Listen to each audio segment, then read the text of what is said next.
हरियाणा के नूंह में हुई हिंसा के पीछे अब रोहिंग्या कनेक्शन सामने आ रहा है, जिसके बाद हरियाणा सरकार ने अब रोहिंग्याओं पर बुलडोजर एक्शन तेज कर दिया है।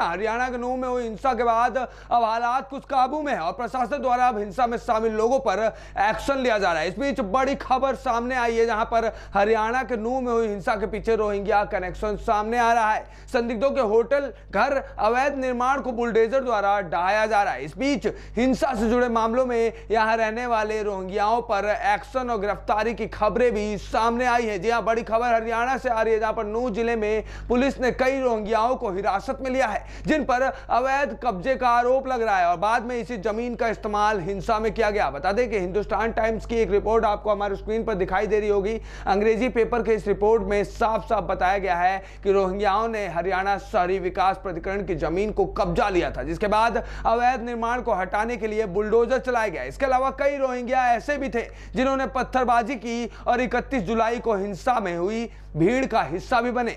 नूंह के एसपी के मुताबिक हिंसा में शामिल लोगों के खिलाफ सबूत मिले हैं और इसी आधार पर लोगों को गिरफ्तार भी किया गया है। पुलिस के इस एक्शन से इस इलाके में हालात काफी तनावपूर्ण रहे। रोहिंग्याओं ह्यूमन राइट्स इनिशिएटिव एनजीओ से जुड़े अधिकारियों ने कहा कि यहां जो भी रोहिंग्या रहते हैं वह दिहाड़ी से जुड़ा काम करते हैं। पुलिस द्वारा अचानक 17 रोहिंग्याओं के हिंसा में शामिल होने की बात कही गई और उन्हें अरेस्ट किया गया। इसके अलावा कई के स्ट्रक्चरों पर बुलडोजर भी चलाया गया। बता दें कि म्यांमार में साल 2017 में हुई हिंसा के दौरान बड़ी संख्या में मुस्लिम नागरिक आसपास के देशों में आ गए थे। इसी दौरान कई रोहिंग्या शरणार्थी हिंदुस्तान में भी घुसे। यूएन के आंकड़े के अनुसार 16,000 से करीब रोहिंग्या भारत में रहते हैं, जबकि सरकार का कहना है कि यह संख्या 40 से 50,000 के करीब है। नूंह में 31 जुलाई को हिंसा भड़की थी, जब एक धार्मिक जुलूस के वक्त पत्थरबाजी हुई थी और इसने हिंसा का रूप ले लिया था। नूंह से शुरू हुई, आसपास के जिलों तक पहुंची और यह हिंसा, इसमें 7 लोगों ने जान गंवा दी। हरियाणा पुलिस अभी तक इस मामले में 150 के करीब गिरफ्तारी कर चुकी है, जबकि 50 से अधिक एफआईआर भी दर्ज हो चुका है। वहीं 200 से ज्यादा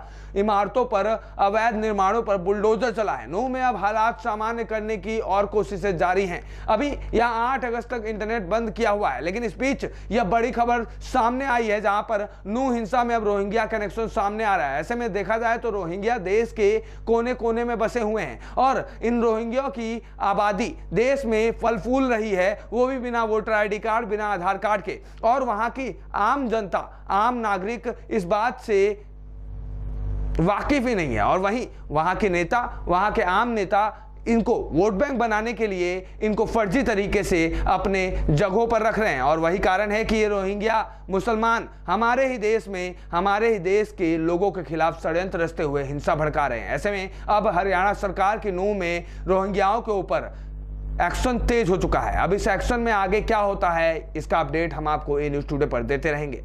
ए न्यूज़ टुडे से विश्वेश तिवारी की रिपोर्ट।